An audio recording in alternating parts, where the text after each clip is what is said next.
Hello dear students, welcome back to comics tutorial.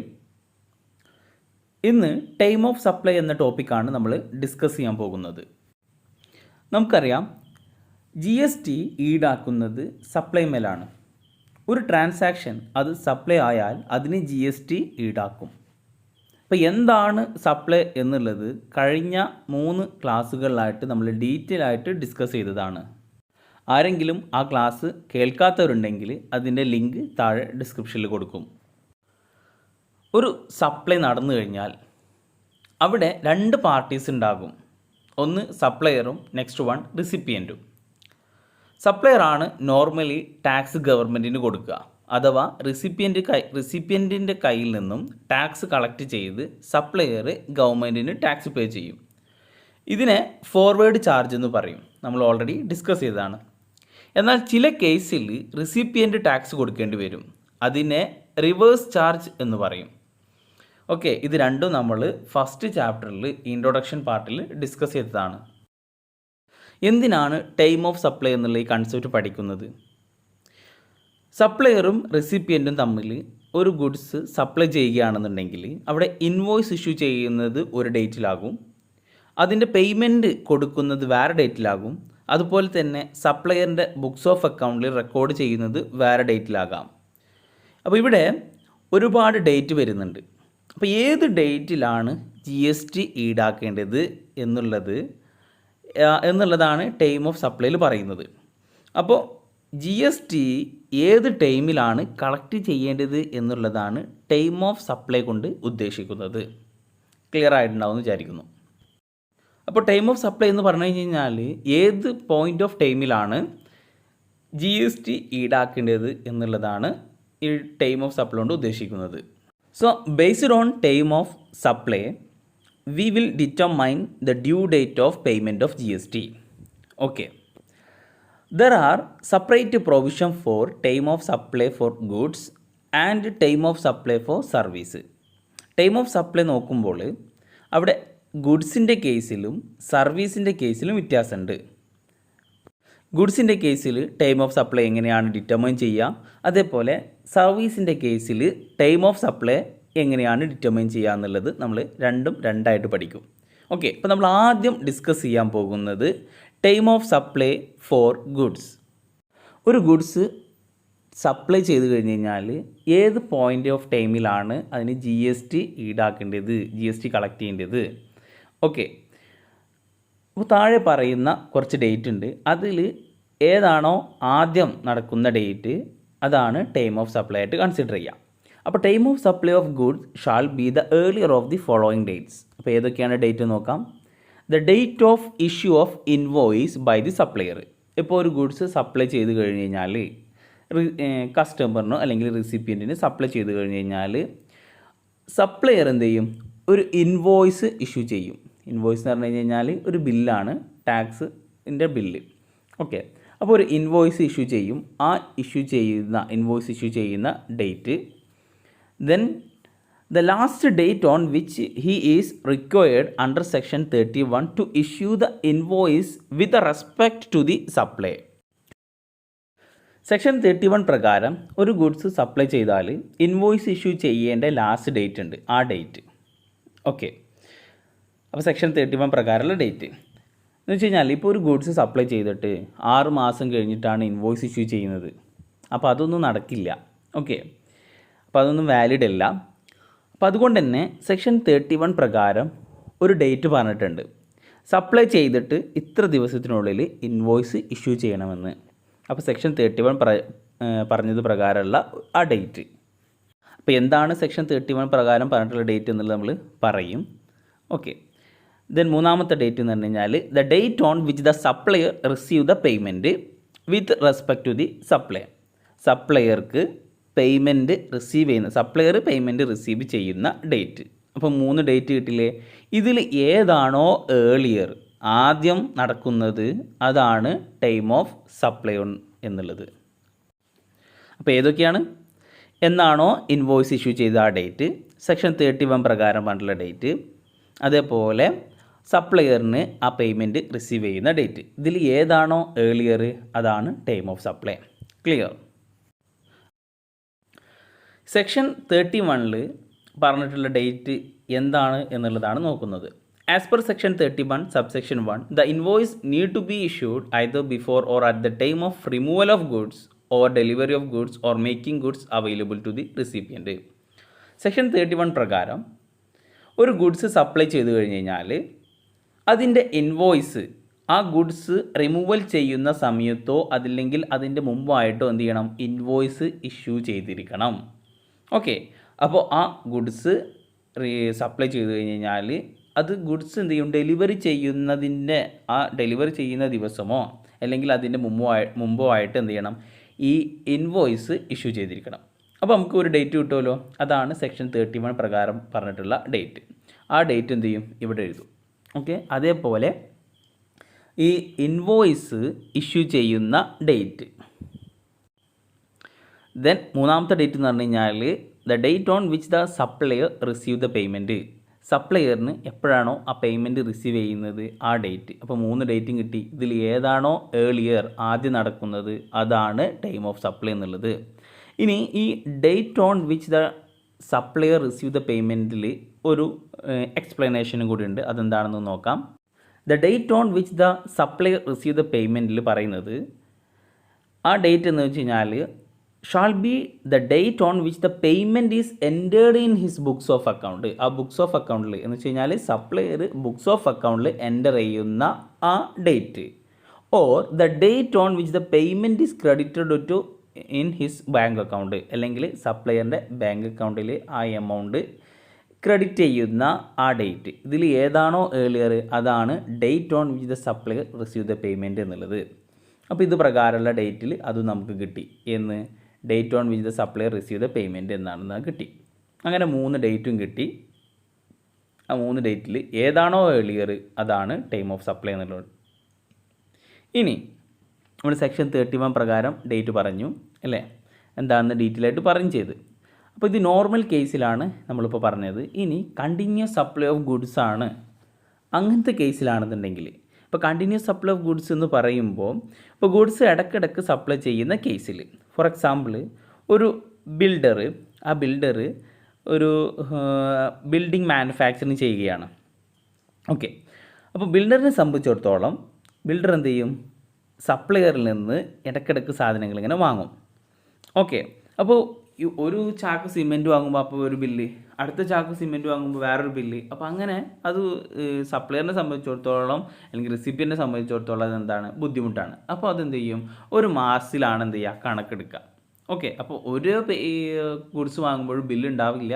അതെന്ത് ചെയ്യും, ഒരു മന്ത് അല്ലെങ്കിൽ 2 മാസമൊക്കെ കൂടുമ്പോഴാണ് അതിൻ്റെ ബില്ല് പേ ചെയ്യൽ. ഓക്കെ, അപ്പോൾ അങ്ങനെയുള്ള സപ്ലൈ ഓഫ് ഗുഡ്സ് ആണ് എന്ത് പറയുന്നത്, കണ്ടിന്യൂസ് സപ്ലൈ ഓഫ് ഗുഡ്സ് എന്ന് പറയുന്നത്.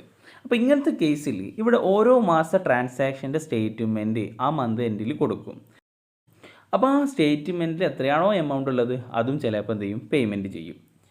ഓക്കെ, അപ്പോൾ ഈ കണ്ടിന്യൂസ് സപ്ലൈൻ്റെ കേസിൽ പറയുന്നത് the invoice should be issued before or at the time of issuance of periodical statement. Periodical statement നമ്മൾ ഒരു മന്ത് എൻഡിൽ ആ കൊടുക്കുന്ന പീരിയോഡിക്കൽ സ്റ്റേറ്റ്മെൻറ്റ് അന്നോ അല്ലെങ്കിൽ അതിന് മുമ്പോ. അല്ലെങ്കിൽ വേറെ എന്താ പറഞ്ഞത്, receipt of periodical payment. Periodical payment കൊടുക്കില്ലേ, അപ്പോൾ പീരിയോഡിക്കൽ പേയ്മെൻറ്റ് കൊടുക്കുന്ന ദിവസത്തിന് മുമ്പോ അല്ലെങ്കിൽ പീരിയോഡിക്കൽ സ്റ്റേറ്റ്മെൻറ്റ് കൊടുക്കുന്ന ആ ദിവസത്തിന് മുന്നോ, അതിൻ്റെ അന്നോ അല്ലെങ്കിൽ അതിൻ്റെ മുന്നോ, അതാണ് ഉദ്ദേശിക്കുന്നത്. ഓക്കെ, ക്ലിയർ ആയിട്ടുണ്ടാവുമെന്ന് വിചാരിക്കുന്നു. Okay, next, in case of goods send or taken on approval for sale or return, invoice should be issued before or at the time of supply or day after 6 months for the date of removal whichever is earlier. ഇനി ഈ അപ്രൂവലിൻ്റെ കേസിലാണെന്നുണ്ടെങ്കിൽ approval ബേസിലാണ് goods send ചെയ്യുന്നത് എങ്കിൽ അവിടെ time of supply അല്ലെങ്കിൽ goods remove ചെയ്തിട്ട് 6 മാസം ഇതിൽ ഏതാണോ ആദ്യം നടക്കുന്നത് അതാണ് ടൈം ഓഫ് സപ്ലൈ കൊണ്ട് ഉദ്ദേശിക്കുന്നത്. അപ്പോൾ അതിൽ ഏതാണോ ഏർലിയർ അതാണ് ടൈം ഓഫ് സപ്ലൈ. ക്ലിയർ. ഇനി നമുക്ക് നെക്സ്റ്റ് ഡിസ്കസ് ചെയ്യാനുള്ളത് where the supplier of taxable goods receive an amount up to 1,000 rupees in excess of the amount indicated in the tax invoice. The time of supply to the extent of such excess shall, at the option of said supplier, be the date of issue of invoice in respect of such excess amount. ഇൻവോയ്സിലുള്ള എമൗണ്ടിനേക്കാൾ കൂടുതൽ payment ചെയ്തിട്ടുണ്ട് എങ്കിൽ ചില കൂടുതൽ കിട്ടിയ എമൗണ്ടിൻ്റെ time of supply എന്താണ് എന്നുള്ളതാണ് പറയാൻ പോകുന്നത്. ഫോർ എക്സാമ്പിൾ 10,000 രൂപയുടെ ഇൻവോയ്സ് ആണ് ഇഷ്യൂ ചെയ്തത്, എന്നാൽ പേയ്മെൻറ്റ് കൊടുത്തിട്ടുള്ളത് 10,800 10,800 എങ്കിൽ ഈ 800 എക്സസ് ആയിട്ട് കിട്ടിയ എമൗണ്ടാണ്. ഇത് നെക്സ്റ്റ് മന്തിൽ അഡ്ജസ്റ്റ് ചെയ്യും. സാധാരണ നോർമലി ആയിട്ട് അതെന്ത് ചെയ്യും, നെക്സ്റ്റ് മന്തിലാണ് അത് അഡ്ജസ്റ്റ് ചെയ്യുക. എന്നാൽ ഈ 800 സപ്ലൈ ആയിട്ടില്ല, ചില 800 രൂപ എക്സ്ട്രാ കിട്ടിയിട്ടുണ്ട്, അതിൻ്റെ സപ്ലൈ ആയിട്ടില്ല, അത് അടുത്ത മാസത്തേക്കാണ് അത് സപ്ലൈ ചെയ്യുന്നുള്ളൂ. അപ്പോൾ ഈ കേസിൽ ഈ എക്സസ് എമൗണ്ടിൻ്റെ ടൈം ഓഫ് സപ്ലൈ എന്താകും എന്നുള്ളതാണ്. ഓക്കെ, അപ്പോൾ എന്താകും, ഈ എക്സസ് എമൗണ്ടിൻ്റെ അല്ലെങ്കിൽ എക്സസ് എമൗണ്ട് റിസീവ് ചെയ്തത് 1000 രൂപയേക്കാൾ കുറവാണെന്നുണ്ടെങ്കിൽ, ഓക്കെ, അപ്പോൾ ഇവിടെ എത്രയാണ് 800 അല്ലേ, അപ്പോൾ എക്സസ് എമൗണ്ട് റിസീവ് ചെയ്തത് 1000 രൂപയേക്കാൾ കുറവാണെന്നുണ്ടെങ്കിൽ അതിൻ്റെ ടൈം ഓഫ് സപ്ലൈ എന്നുള്ളത് നെക്സ്റ്റ് ഇൻവോയ്സ് ഡേറ്റ് ആകും, അഥവാ നെക്സ്റ്റ് മന്ത്. ഓക്കെ, അപ്പോൾ 1000ൻ്റെ മുകളിലേക്കാണെന്നുണ്ടെങ്കിൽ അത് അപ്പം തന്നെ അതിൻ്റെ ടൈം ഓഫ് സപ്ലൈ വരും. ഓക്കെ, 1000ൻ്റെ താഴെയാണെന്നുണ്ടെങ്കിൽ ലെസ് ദാൻ 1000 ആണെന്നുണ്ടെങ്കിൽ അത് നെക്സ്റ്റ് ഇൻവോയ്സ് ഡേറ്റിലാകും അതിൻ്റെ ടൈം ഓഫ് സപ്ലൈ കാണിക്കുക. ക്ലിയർ. ഇനി ഇതുമായി ബന്ധപ്പെട്ടുള്ള ഒരു ക്വസ്റ്റ്യൻ നോക്കാം. ക്വസ്റ്റ്യൻ ഇതാണ്: Chandra supplies certain material to Ganga on 16/11/2018 and raises invoice on the same date. Payment was received on 25/11/2018 and it was entered in the books on the same date and credited to his bank account on 28/11/2018. What is the time of supply? നമ്മളോട് time of supply calculate ചെയ്യാനാണ് പറഞ്ഞിട്ടുള്ളത്. Okay, അപ്പോൾ നമ്മൾ time of supply calculate ചെയ്യുമ്പോൾ ഇവിടെ 4 date തന്നിട്ടുണ്ട് അല്ലേ, അല്ല 3 ഡേറ്റ്. അപ്പോൾ ആദ്യം നോക്കാം. ആദ്യം എന്നാണോ ഇൻവോയ്സ് ഇഷ്യൂ ചെയ്ത ഡേറ്റ്, അത് എന്നാ ഇൻവോയ്സ് ഇഷ്യൂ ചെയ്തിട്ടുള്ളത് 16/11/2018. അടുത്ത ഡേറ്റ് നോക്കുന്നത് സെക്ഷൻ 31 പ്രകാരം ഇൻവോയ്സ് ഇഷ്യൂ ചെയ്യേണ്ട ഡേറ്റ് അല്ലേ. സെക്ഷൻ 31 പ്രകാരം എന്നാണോ ഗുഡ്സ് ഡെലിവർ ചെയ്യുന്നത് അന്നോ അല്ലെങ്കിൽ അതിൻ്റെ മുമ്പോ എന്ത് ചെയ്യണം, ഇൻവോയ്സ് ഇഷ്യൂ ചെയ്യണം. അത് പ്രകാരമുള്ള ലാസ്റ്റ് ഡേറ്റ് എന്താണ് വരിക? അപ്പോൾ അതും എത്രയാണ്? 16/11/2018 തന്നെയാണ് വരിക. ഇനി മൂന്നാമത്തെ ഡേറ്റ് എന്താ പറഞ്ഞിട്ടുള്ളത്? മൂന്നാമത്തെ ഡേറ്റിൽ പറഞ്ഞിട്ടുള്ളത് എന്നാണോ റെസിപ്പിയൻറ്റ് പേയ്മെൻറ്റ് റിസീവ് ചെയ്യുന്നത്, അല്ല സോറി, സപ്ലയറിന് എന്നാണോ പേയ്മെൻറ്റ് റിസീവ് ചെയ്യുന്നത് ആ ഡേറ്റ്. അപ്പോൾ അവിടെ സപ്ലയറിന് പേയ്മെൻറ്റ് റിസീവ് ചെയ്യുന്നത് 25/11/2018 റിസീവ് ചെയ്യുന്നത്. അന്ന് തന്നെ ബുക്സ് ഓഫ് അക്കൗണ്ടിൽ എഴുതിയിട്ടുണ്ട്. ആ എമൗണ്ട് ക്രെഡിറ്റ് ആവണം എന്താണ് 28/11/2018. അപ്പോൾ ഈ 2 ഡേറ്റ് ഇതിൽ ഏതാണോ ഏർലിയർ, ഓക്കെ, അതിലേതാ ഏർലിയർ? 25/11/2018 ഏർലിയർ. ഓക്കെ, അതെടുത്തു. ഇനി ടൈം ഓഫ് സപ്ലൈ എന്നുള്ളത് ഇപ്പോൾ നമുക്ക് 3 ഡേറ്റ് കിട്ടി. ഇതിൽ ഏർലിയർ ഏതാണ്? അതാണ് ടൈം ഓഫ് സപ്ലൈ. ഇതിൽ ഏർലിയർ ഏതാണ്? 16/11/2018. അതാണ് ടൈം ഓഫ് സപ്ലൈ. ആ ഡേറ്റിൽ എന്ത് ചെയ്യണം? GST സപ്ലയർ GST കളക്ട് ചെയ്തിട്ട് ഗവൺമെൻറ്റിന് പേ കൊടുക്കാനുള്ളത് ഡ്യൂ ആകും. ഓക്കെ, ഇപ്പോൾ GST എന്ത് ചെയ്യണം? 16/11/2018 GST എന്ത് ചെയ്യണം? കളക്ട് ചെയ്യണം. നെക്സ്റ്റ് ഒരു ക്വസ്റ്റ്യൻ നോക്കാം. Mister A issue an invoice of 89,600 for supply of goods on 18/4/2018. അപ്പോൾ 18/4/2018 മിസ്റ്റർ എ ഒരു ഇൻവോയ്സ് ഇഷ്യൂ ചെയ്തു. ഇൻവോയ്സ് എമൗണ്ട് എത്രയാണ്? 89,600. എന്നാൽ ആ എമൗണ്ട് റിസീവ് ചെയ്ത് സപ്ലയറിന് ഇൻവോയ്സ് ഇഷ്യൂ ചെയ്തത് 89,600 ആണെങ്കിലും എമൗണ്ട് കിട്ടിയത് സപ്ലയറിന് എത്രയാണ്? റിസീവ് ചെയ്ത എമൗണ്ട് 90,300 ആണ്. ഓക്കെ, അതെന്താണ് കിട്ടുന്നത്? 25/4/2018 നമ്മൾ determine the time of supply calculate ചെയ്യാനാണ് പറഞ്ഞിട്ടുള്ളത്, അല്ലെങ്കിൽ ഡിറ്റർമൈൻ ചെയ്യാനാണ് പറഞ്ഞിട്ടുള്ളത്. അപ്പോൾ ഇവിടെ time of supply of goods എന്നുള്ളത് എത്രയാണ്? 18/4/2018 ആകും. കാരണം അതെന്താണ്? The excess of payment of 700. എത്രയാണ് ഇവിടെ എക്സസ് ആയിട്ട് പേ ചെയ്തിട്ടുള്ളത്? 700 ആണ് പേ ചെയ്തിട്ടുള്ളത് അല്ലേ. മൊത്തം ബില്ല് 89,600 ആണ്. പേ ചെയ്തത് 90,300, 90,300 ആണ്. അപ്പോൾ 700 എന്ത് ചെയ്തിട്ടുണ്ട്? എക്സസ് ആയിട്ട് പേ ചെയ്തിട്ടുണ്ട്. This will be adjusted against the next supply. അത് നെക്സ്റ്റ് സപ്ലൈൻ്റെ കൂടെ എന്ത് ചെയ്യും? അഡ്ജസ്റ്റ് ചെയ്യും. അപ്പോൾ ഈ 700ൻ്റെ ടൈം ഓഫ് സപ്ലൈ എന്നുള്ളത് ഏതാണ്? നെക്സ്റ്റ് ഇൻവോയ്സ് ഡേറ്റ് ആണ്. Okay, The time of supply of this excess amount shall be taken as the date of issue of next invoice. Okay, അപ്പോൾ അതാണ് നെക്സ്റ്റ് ഇൻവോയ്സ് ഡേറ്റ് ആണ് അതിൻ്റെ ടൈം ഓഫ് സപ്ലൈ ആയിട്ട് വരിക. Clear? ഇനി നമുക്ക് next case പഠിക്കാനുള്ളത് റിവേഴ്സ് ചാർജിൻ്റെ കേസിലാണ്. ഓക്കെ, റിവേഴ്സ് ചാർജ് എന്താണെന്ന് നമ്മൾ പഠിച്ചതാണ്. റിസിപ്പിയൻ്റ് ആണ് ടാക്സ് കൊടുക്കുന്നുണ്ടെങ്കിൽ ചില സർട്ടൈൻ കേസിൽ റിസിപ്പിയൻ്റ് എന്ത് ചെയ്യും, ടാക്സ് കൊടുക്കേണ്ടി വരും. അങ്ങനെ റിസിപ്പിയൻ്റ് ടാക്സ് പേ ചെയ്യണമെങ്കിൽ അതിനെയാണ് റിവേഴ്സ് ചാർജ് ബേസ് എന്ന് പറയുന്നത്. In case of supplier in respect of which tax is paid or liable to be paid on reverse charge base the time of supply shall be earliest of the following date. അപ്പോൾ reverse charge ബേസിൽ എങ്ങനെയാണ് time of supply determine ചെയ്യുക എന്നുള്ളതാണ് നമ്മൾ നോക്കുന്നത്. First, date of receipt of goods. Okay, അപ്പോൾ ഇവിടെ റിസിപ്പിയൻ്റ് ആണ് ടാക്സ് പേ ചെയ്യുന്നത്. അപ്പോൾ റിസിപ്പിയൻറ്റിനെ സംബന്ധിച്ചിടത്തോളം ആ ഗുഡ്സ് എന്നാണോ റിസീവ് ചെയ്തത് ആ ഡേറ്റ്. രണ്ടാമത്തെ പറയുന്നത് the date of payment as entered in the books of account of the recipient or the date on which the payment is debited to his bank account whichever is earlier. എന്നാണോ ആ books of അക്കൗണ്ടിൽ ആ payment record ചെയ്യുന്നത് ആ date, അല്ലെങ്കിൽ എന്താ പറയുക, റെസിപ്പിയൻറ്റിന് എന്നാണോ ആ പേയ്മെൻറ്റ് അദ്ദേഹത്തിൻ്റെ ബാങ്ക് അക്കൗണ്ടിൽ നിന്ന് ഡെബിറ്റ് ആകുന്നത്, ആ പേ ചെയ്യുന്നത് ആ ഡേറ്റ്, ഇതിൽ ഏതാണോ ഏർലിയർ അതെടുക്കുക. ഓക്കെ, ദെൻ നെക്സ്റ്റ് പറയുന്നത് the date immediately following 30 days from the date of issue of invoice. അപ്പോൾ ഇൻവോയ്സ് ഇഷ്യൂ ചെയ്തിട്ട് 31 ദിവസം കഴിഞ്ഞിട്ടുള്ള ഡേറ്റ് എടുക്കുക. ഇതിൽ ഏതാണോ ഏർലിയർ അതാണ് time of supply in case of reverse charge. നമുക്കൊരു എക്സാമ്പിൾ നോക്കാം, അപ്പോൾ കൂടുതലായിട്ട് ഡീറ്റെയിൽ ആയിട്ട് മനസ്സിലാകും. ഓക്കെ, ഇനി where it is not possible to determine the time of supply by using these parameter. അപ്പോൾ ഈ പറഞ്ഞിട്ടുള്ള 3 പാരാമീറ്റർ പ്രകാരം ടൈം ഓഫ് സപ്ലൈ കാൽക്കുലേറ്റ് ചെയ്യാൻ പറ്റിയിട്ടില്ല എങ്കിൽ അപ്പോൾ അവിടെ ടൈം ഓഫ് സപ്ലൈ എന്താകും? The time of supply shall be the date of entry in the books of account ഇത് record the recipient of supply.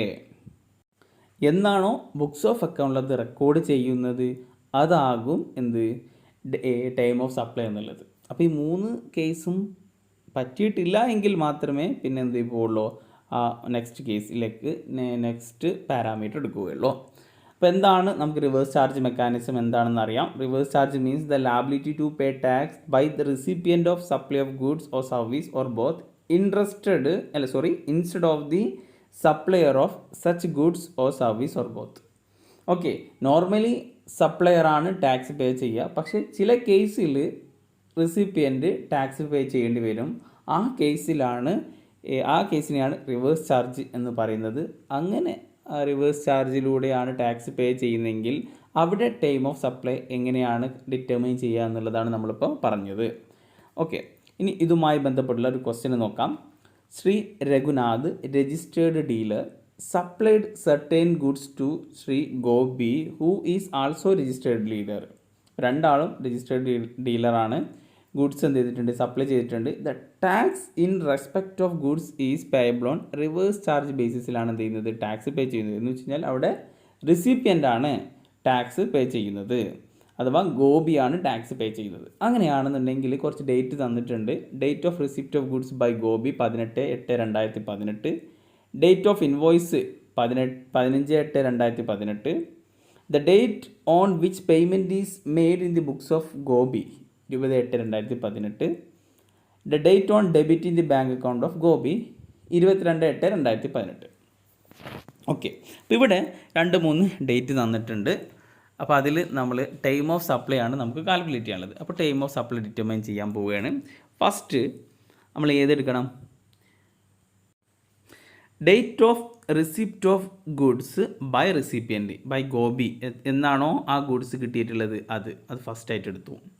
Okay, then രണ്ടാമത്തെ എന്താ പറയുന്നത്, ഗോപി ബുക്സ് ഓഫ് അക്കൗണ്ടിൽ റെക്കോർഡ് ചെയ്യുന്ന എൻ്റർ ചെയ്യുന്ന ആ ഡേറ്റ് അതെന്താണ് 20/8/2018.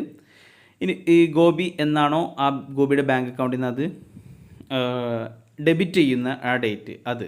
ഇതിൽ ഏതാണോ ഏർലിയർ, അതിൽ ഏർലിയർ ഏതാണ് 20/8/2018. അപ്പോൾ അതെടുത്തു, രണ്ടാമത്തും കിട്ടി. ഇനി മൂന്നാമത്തെ എന്താണ്, ഇൻവോയ്സ് ഇഷ്യൂ ചെയ്തിട്ട് 31 ദിവസം എടുക്കാം. 31 ദിവസം കഴിഞ്ഞിട്ടുള്ള ഡേറ്റ്. അപ്പോൾ ഇൻവോയ്സ് എന്നാ ഇഷ്യൂ ചെയ്തിട്ടുള്ളത് 15/8/2018. അവിടുന്ന് 30 ദിവസം എടുത്തു കഴിഞ്ഞ് കഴിഞ്ഞാൽ ഏത് വരും? 14/9/2018 വരും. ഓക്കെ, അപ്പോൾ ഇത് മൂന്നാമത്തെ ഡേറ്റും കിട്ടി. ഇതിൽ ഏതാണ് ഏർലിയർ ഏതാ നടന്നത്? 18/8/2018 അപ്പോൾ അതാണെന്ത്? Time of supply. ക്ലിയർ? വളരെ സിമ്പിൾ അല്ലേ? ഓക്കെ, അപ്പോൾ ഇത് കൺസെപ്റ്റ് ഒക്കെ ക്ലിയർ ആയിട്ടുണ്ടാകും എന്ന് വിചാരിക്കുന്നു. നെക്സ്റ്റ് ഒരു ക്വസ്റ്റ്യൻ കൂടി നോക്കാം.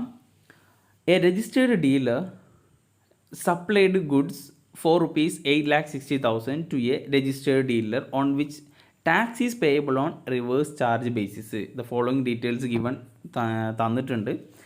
അതിൽ ഡേറ്റ് ഓഫ് ഇൻവോയ്സ് എന്താണ്? 20/11/2018. Date of receipt of goods 22/12/2018. Date of making payment and debiting to book of account. ഇതൊക്കെ തന്നിട്ടുണ്ട്. ഓക്കെ, അപ്പോൾ നമ്മളോട് എന്താണ്? ടൈം ഓഫ് സപ്ലൈ കാൽക്കുലേറ്റ് ചെയ്യാണ് പറഞ്ഞിട്ടുള്ളത്. അപ്പോൾ ആദ്യം നമ്മൾ എന്താണ്? The date on recipient receive goods. Okay, അതെന്താണ്? First one 22/12/2018. പിന്നെ പറഞ്ഞത് ഡേറ്റ് ഓഫ് പേയ്മെൻറ്റ് അല്ലെങ്കിൽ date of debiting the bank account. ഇതിൽ ഏതാണോ ഏർലിയർ അത്. അപ്പോൾ അതിലേതാ ഏർലിയർ? 24/12/2018. അപ്പോൾ അതെടുത്തു. ഇപ്പോൾ 2 ഡേറ്റ് എടുത്തു കഴിഞ്ഞാലും പ്രശ്നമില്ല. ഏർലിയർ 24/12/2018 തന്നെ ആകും. ഇനി അടുത്ത ഡേറ്റ് എന്താണ്? മൂന്നാമത്തെ ഇതെന്താണ്? ഡേറ്റ് ഓഫ് ഇൻവോയ്സ് ഇഷ്യൂ ചെയ്തതിന് ശേഷം കഴിഞ്ഞിട്ട് 30 ദിവസം കഴിഞ്ഞിട്ടുള്ള ഡേറ്റ്. 30 ദിവസം കഴിഞ്ഞിട്ടുള്ള ഡേറ്റ് വരുമ്പോൾ എത്ര വരും? 19/12/2018. ഓക്കെ, അപ്പോൾ നമുക്ക് 3 ഡേറ്റും കിട്ടി. ഇതിൽ ഏതാണ് ഏർലിയർ? 19/12/2018 ഏർലിയർ. അപ്പോൾ അതാണെന്ത്? ടൈം ഓഫ് സപ്ലൈ ആയിട്ട് കൺസിഡർ ചെയ്യാം. ഓക്കെ, അപ്പോൾ ഇത്രയേ ഉള്ളൂ. നമുക്ക് എന്താണ് അത് ആദ്യം മനസ്സിലാക്കണം. റിവേഴ്സ് ചാർജിൽ എങ്ങനെയാണ് ടൈം ഓഫ് സപ്ലൈ ഡിറ്റർമൈൻ ചെയ്യുക, ഫോർവേഡ് ചാർജിൽ എങ്ങനെയാണ് ടൈം ഓഫ് സപ്ലൈ ഡിറ്റർമൈൻ ചെയ്യുക എന്നുള്ളത്, ആ 3 ക്രൈറ്റീരിയ പഠിച്ചു കഴിഞ്ഞ് കഴിഞ്ഞാൽ വളരെ സിമ്പിളാണ്. ഓക്കെ, ഇനി next, in case of supply of voucher by supplier the time of supply shall be. ഈ വൗച്ചറിൻ്റെ കേസിൽ, ഇപ്പോൾ വൗച്ചർ എന്ന് പറഞ്ഞാൽ ഇപ്പോൾ ഈ കൂപ്പൺ വൗച്ചർ, ഈ ഗിഫ്റ്റ് വൗച്ചറൊക്കെ ഉണ്ടാവില്ലേ? അപ്പോൾ ഈ ഗിഫ്റ്റ് വൗച്ചറൊക്കെ ഇഷ്യൂ ചെയ്തു എന്ന് വിചാരിക്കാം. അങ്ങനെയാണെങ്കിൽ അവിടെ ആ സപ്ലൈ ഐഡൻറ്റിഫയബിൾ ആണെന്നുണ്ടെങ്കിൽ, അഥവാ നിങ്ങൾക്കറിയാം ആ വൗച്ചറിന് സപ്ലൈ ഉണ്ടാകുന്നുണ്ട് എങ്കിൽ, അപ്പോൾ എന്നാണോ ആ വൗച്ചർ ഇഷ്യൂ ചെയ്തത് അതാണ് ടൈം ഓഫ് സപ്ലൈ. അപ്പോൾ date of issue of voucher if the supply is identifiable at that point. അപ്പോൾ സപ്ലൈ ഐഡൻറ്റിഫയബിൾ ആണെന്നുണ്ടെങ്കിൽ ആ വൗച്ചർ എന്നാണോ ഇഷ്യൂ ചെയ്തത് അതാണ് ടൈം ഓഫ് സപ്ലൈ എന്നുള്ളത്. ഇനി ഐഡൻറ്റിഫയബിൾ അല്ല എങ്കിൽ എന്നാണോ ആ വൗച്ചർ റിഡീം ചെയ്യുന്നത്, ആ ഗിഫ്റ്റ് വൗച്ചർ കൊടുത്തു കഴിഞ്ഞാൽ ഗിഫ്റ്റ് എന്ത് ചെയ്യും? അത് ആ വൗച്ചർ കൊടുത്തിട്ട് ഗിഫ്റ്റ് മേടിക്കില്ലേ? അത് ആ ഡേറ്റ് എന്നാണോ അതാണ് ടൈം ഓഫ് സപ്ലൈ എന്നുള്ളത്. അപ്പോൾ ഇവിടെ നോക്കുന്നത് ഐഡൻറ്റിഫയബിൾ ആണോ നോൺ ഐഡൻറ്റിഫയബിൾ ആണോ എന്ന് നോക്കുക. ഐഡൻറ്റിഫയബിൾ ആണെന്നുണ്ടെങ്കിൽ വൗച്ചർ ഇഷ്യൂ ചെയ്ത ഡേറ്റ് ആണ് time of supply. Non identifiable ആണെന്നുണ്ടെങ്കിൽ ആ വൗച്ചർ റിഡീം ചെയ്യുന്ന ഡേറ്റ് ആണ് ടൈം ഓഫ് സപ്ലൈ. ഒരു ക്വസ്റ്റ്യൻ നോക്കാം. Mohan receive gift voucher from Vijaya textiles for 10,000 rupees on 22/5/2018 for inward supply of textiles. The textiles goods was purchased 28/5/2018 by redeeming the voucher. What is the time of supply? ഇവിടെ supply identify ചെയ്യാൻ പറ്റുന്നുണ്ട് എങ്കിൽ, identify ചെയ്യാൻ പറ്റിയിട്ടുണ്ട്, അങ്ങനെയാണെന്നുണ്ടെങ്കിൽ അവിടെ എന്നാണോ ആ വൗച്ചർ ഇഷ്യൂ ചെയ്തത് അത്. ഓക്കെ, അപ്പോൾ എന്നാൽ വൗച്ചർ ഇഷ്യൂ ചെയ്തത് 22/5/2018 അതാണ് ടൈം ഓഫ് സപ്ലൈ ആയിട്ട് വരിക. ഇനി അഥവാ ഈ സപ്ലൈ ഐഡൻറ്റിഫൈ ചെയ്യാൻ പറ്റിയിട്ടില്ല എങ്കിൽ 28/5/2018 ആകും. അതെന്നാണോ റിഡീം ചെയ്തത് അതാകും ടൈം ഓഫ് സപ്ലൈ ആയിട്ട് വരിക. ഓക്കെ, അപ്പോൾ ഇത്രയേ ഉള്ളൂ ടൈം ഓഫ് സപ്ലൈ എൻ്റെ കേസിൽ നമുക്ക് പഠിക്കാനുള്ള. ടൈം ഓഫ് സപ്ലൈ ഓഫ് ഗുഡ്സിൻ്റെ കേസിൽ പഠിക്കാനുള്ളത് നമ്മൾ നെക്സ്റ്റ് വീഡിയോയിൽ time of supply of service നമ്മൾ നോക്കുന്നതാണ്. ഓക്കെ, അപ്പോൾ ഈ വീഡിയോ നിങ്ങൾക്ക് ഉപകാരപ്പെട്ടു എന്ന് വിചാരിക്കുന്നു. അപ്പോൾ നമുക്ക് next time of supply of സർവീസുമായിട്ട് നെക്സ്റ്റ് വീഡിയോയിൽ കാണാം. Thank you for watching. Will see next class.